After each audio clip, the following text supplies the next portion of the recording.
İstediğin yaşamla aranda sadece bir duvar var. O da başlamaktan korkmak. Nasıl olacağını bilmiyorsun ama sadece şu anlık. Bir sürü amalar sıralıyor olabilirsin.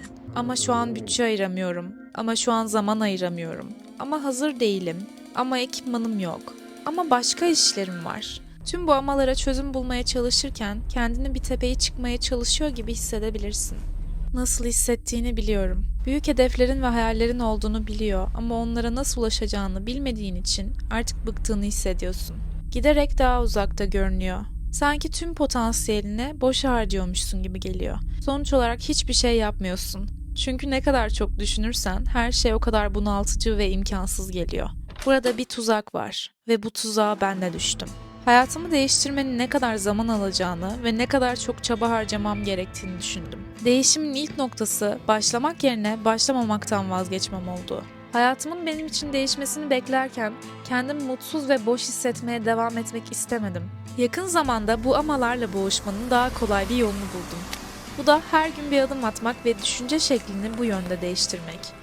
Sorunlara odaklanmak yerine çözümlere odaklanmak. Benim problemlerimin büyük bir kısmının bir gizli malzemeyle çözülebildiğini fark ettim.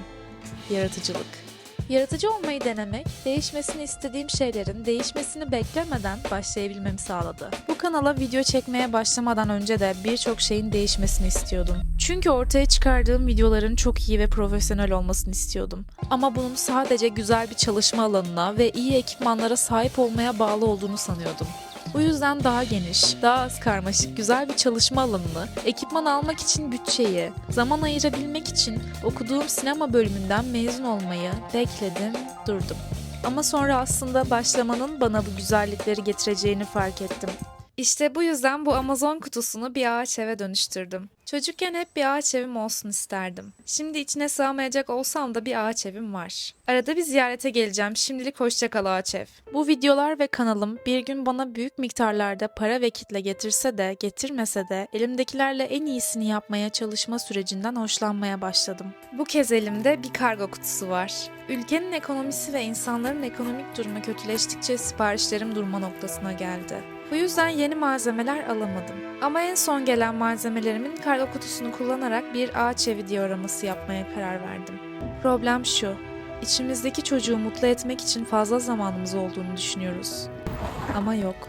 Küçükken en büyük hayalim kendi ağaç evime sahip olmaktı. Çizgi filmlerde gördüğüm o havalı ağaç evler gözümde öyle büyüyordu ki sabah akşam benim de ağaç evim olacak diyerek ortalıkta dolanıp duruyordum. Sonunda bir gün cesaretimi topladım ve babama gidip sordum. Ağaç evi ne zaman yapıyoruz? Babam klasik baba cevabı verdi. Bakarız dedi. O anda bakarız demenin aslında hiçbir şey yapılmayacağı anlamına geldiğini anladım ama vazgeçmedim. Bir hafta boyunca her sabah babama aynı soruyu sordum. Bugün mü yapıyoruz ağaç evimi? Sonunda bir sabah kahvaltıda sabrım iyice tükenmiş bir halde çatalımı bırakıp şöyle dedim. Ben bekledim. Bu ağaç ev bir türlü yapılmadı. Bence bu armut ağacında bir sorun var. O günden sonra bahçedeki zavallı armut ağacına surat asmaya başladım. Ağaç evi ağacın kendisi istemiyor sandım çocuk aklıyla. Ağaca küsmüştüm. Hatta bir keresinde ağacın yanına gidip ellerimi belime koyarak kaşlarımı çattım ve bu kadar yüksek olmana gerek yoktu ki zaten basit bir ev yapacaktık diye ağaca çıkıştım. Armut ağacı bu sözlerimle biraz yapraklarını dökmüştü. Bunu da ağaç öyle deyince üzüldü sanmıştım. Neyse kararlılığım babamın dikkatini çekti. Sonunda babam bu hayalimi gerçeğe en yakın hale getirmek için bahçeye birkaç sandalye yerleştirdi. Üstüne de eski bir çarşaf serip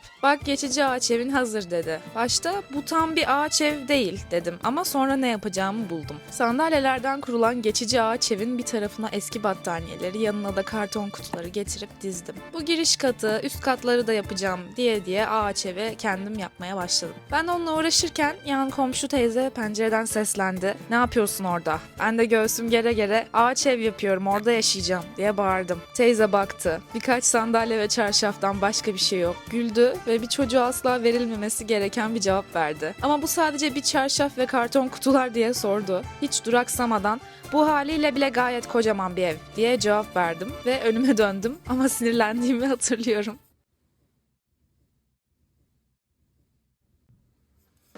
Her gün bir adım atmak nasıl değişimler yaratır? Bir hedefini ya da hayalini düşündüğünde, tırmanman gereken dağa tümüyle bakmadığında harekete geçmen kolaylaşacak. Şöyle düşün, 200 kilometrelik bir yolu giderken arabanın farları sadece önündeki 1-2 metreyi aydınlatır. Ama yolun nasıl biteceğini düşünüp endişelenmezsin. Sadece bir sonraki adımını nereye atacağını bulacaksın. Karmaşık olmak zorunda değil. Büyük hedefler ve hayaller insanı bunaltabilir. Ama sadece bugün bir adım at diye düşünürsen her şey çok daha kolay hale gelir. Ve hiçbir şey yapmamanın acısı, bir şey yapmanın acısından her zaman daha kötü bence. Çünkü adım atmak rahatsız edici, ürkütücü ve korkutucu olabilir. Ama her zaman yapmadığın için kendini boğulmuş hissetmekten daha iyi olacaktır. Olduğun yerde durmanın getirdiği, sürekli bilinçaltındaki rahatsızlık, bir değişiklik yapmanın geçici ve gönüllü rahatsızlığından her zaman daha kötü olacaktır. Size yeni bir şey söylemiyorum. Bunlar hep duyduğunuz şeyler. Ama bazen unutulan ve hatırlanması gereken şeyler olduğunu düşünüyorum. Ben size ve kendime bunu hatırlatmak istedim. Bu çalışma tam bir haftamı aldı. Merdiveni, yuvarlak ahşap kapısını, penceresini, verandasını, her detayını çocukken istediğim ağaç evdeki gibi yaptım. Hem çalışmalarımı üretmeye devam etmiş oldum, hem de çocukken sahip olduğum bir hayali gerçekleştirmek için adım attığımı hissettim. Çocukluğumu mutlu etmişimdir umarım.